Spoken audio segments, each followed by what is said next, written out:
Konnichiwa, bagaimana kabar teman-teman? Saya teman-teman semua baik dimanapun teman-teman berada dan semoga kita dapat segera memasuki kehidupan normal yang baru setelah melewati puncak pandemi coronavirus ini. Di Jepang sendiri, keadaan darurat bencana sudah diakhiri lebih awal daripada yang dijadwalkan untuk semua prefektur dan aktivitas-aktivitas ekonomi yang sempat terhenti kemarin kini perlahan-lahan mulai jalankan kembali. Banyak dari kita yang memanfaatkan waktu Ouchijikan, stay at home, untuk menambah pengetahuan, mempelajari keterampilan baru, atau memperkaya kurikulum vitae.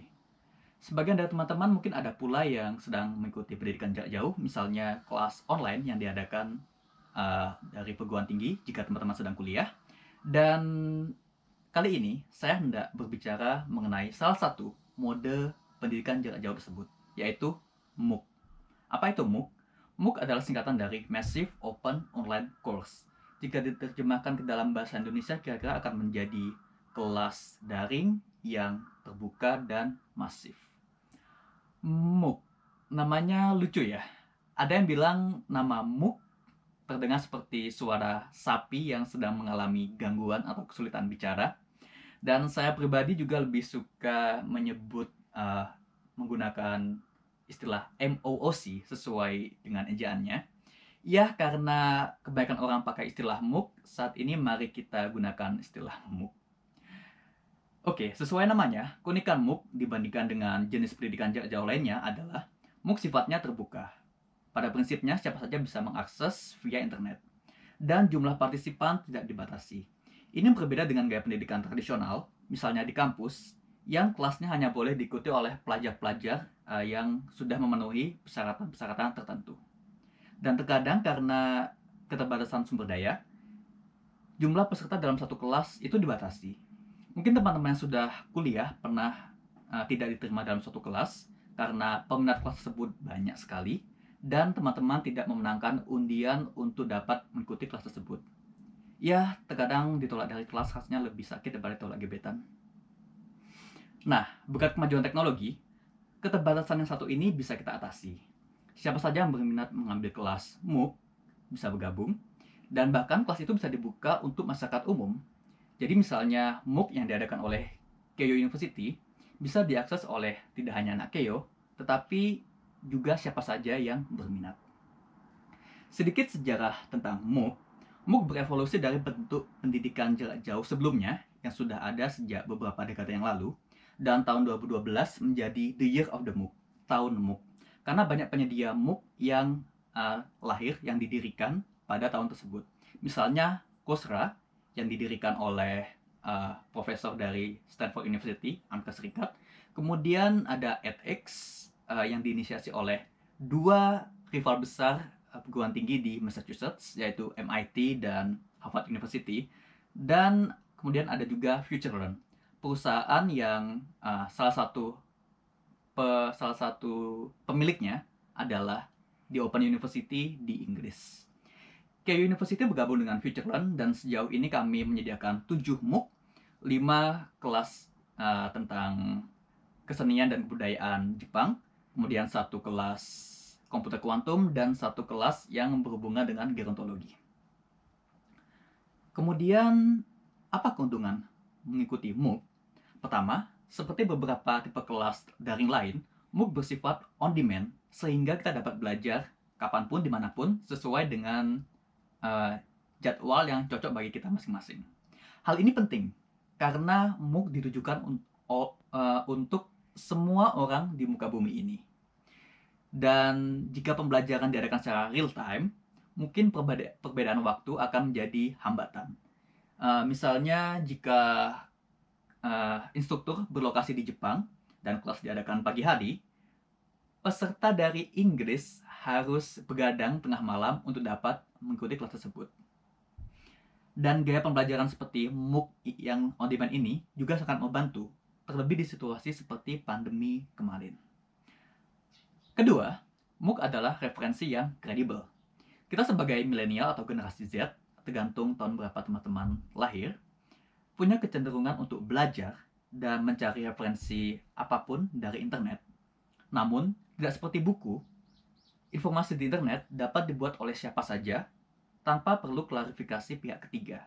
Oleh karena itu, Tidak semua informasi di internet dapat dipercaya, dan tidak semua informasi di internet dapat menjadi sumber yang kredibel untuk dapat menjadi sumber yang valid untuk tugas sekolah. Nah, MOOC dapat menjadi solusi alternatif di sini.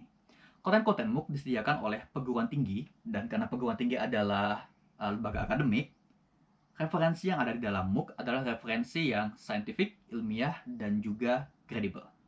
Terlebih, seperti yang saya sebutkan tadi, beberapa MOOC didirikan oleh perguruan-perguruan tinggi top dunia. Selain oleh perguruan tinggi, MOOC juga disediakan oleh lembaga-lembaga besar, misalnya Amnesty International, Raspberry Pi Foundation, dan Intel. Beberapa lembaga bahkan membangun platform MOOC mereka sendiri, membuat konten MOOC secara mandiri, dan fokus menjadi penyedia MOOC. Misalnya Khan Academy, Udacity, dan Udemy.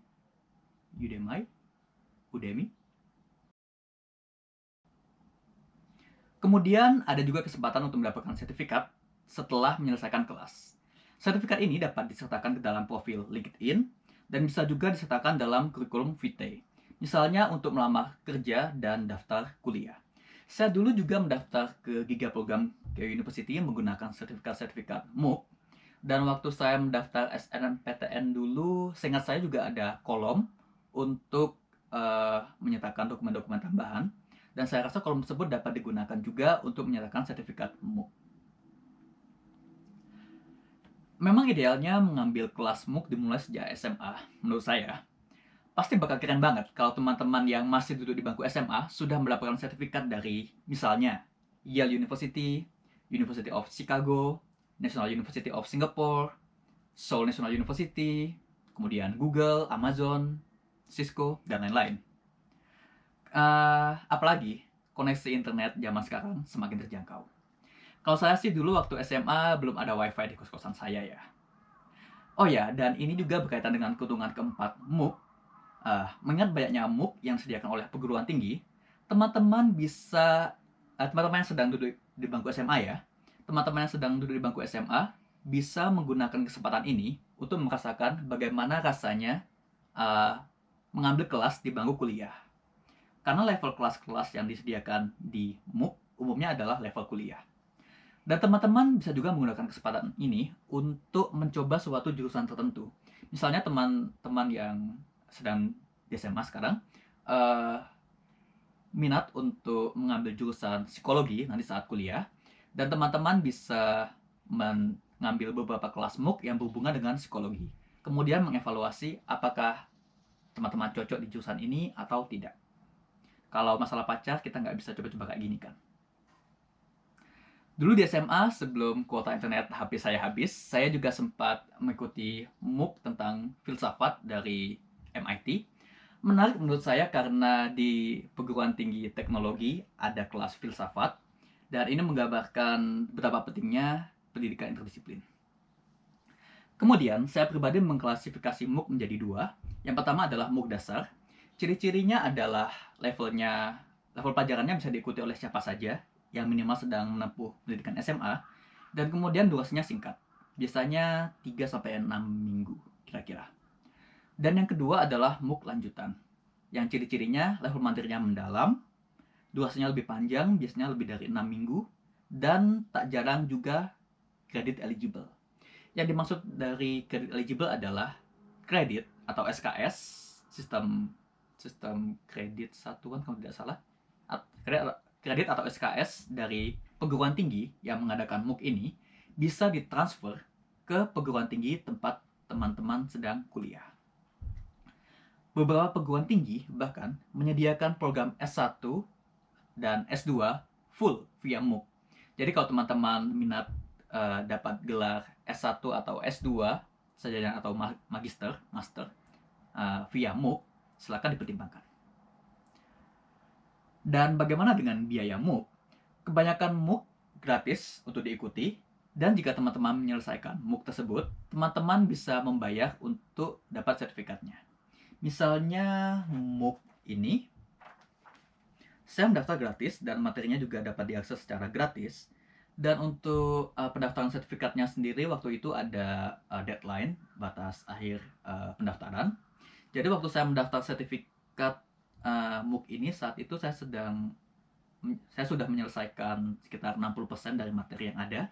Jadi setelah saya melakukan pendaftaran sertifikat, membayar biaya pendaftaran sertifikat, kemudian saya selesaikan materi-materi yang tersisa, saya mendapatkan sertifikat saya ini. Oh iya, saya merekomendasikan MOOC ini bagi teman-teman yang berminat belajar Python, bahasa pemrograman Python. Saya pribadi cocok dengan MOOC ini karena waktu itu saya ingin mempelajari Python secepat mungkin, dan saya rasa level ini cocok bagi saya karena level MOOC ini ada di antara level pemula dan level menengah.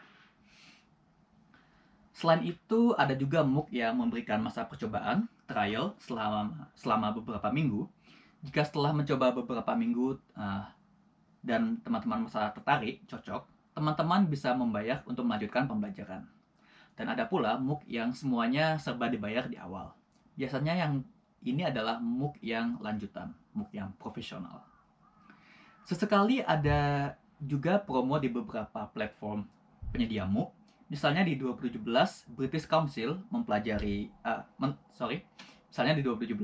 British Council mensponsori 10.000 sertifikat FutureLearn, dan saya mendapatkan 2 sertifikat ini secara gratis. Salah satu promo yang sedang berlangsung sekarang adalah Study with Australia Online yang juga ada di FutureLearn. FutureLearn bekerja sama dengan perguruan tinggi terkemuka di Australia, serta Komisi Perdagangan dan Investasi Australia, Australian Trade and Investment Commission, untuk mengadakan program ini. Ada 44 MOOC dari perguruan tinggi Australia yang bisa teman-teman ambil, dan teman-teman bisa mendapatkan sertifikat gratis jika menyelesaikan kelas-kelas itu. Teman-teman perlu mendaftar paling lambat 30 Juni 2020. Lalu ada juga beberapa penyedia MOOC yang menyediakan financial aid, bantuan finansial. Menurut beberapa teman saya yang pernah mendapatkan financial aid ini, proses pendaftarannya cukup simpel dan mudah. Baik, itu tadi informasi mengenai MOOC. Silakan tuliskan pertanyaan teman-teman di kolom komentar. Jika di antara teman-teman ada yang sudah pernah mengambil MOOC, silakan bagikan pengalaman teman-teman di kolom komentar. Dan bagi teman-teman yang sedang di bangku kuliah, jika alma mater teman-teman menyediakan MOOC, silakan juga bagikan linknya di kolom komentar.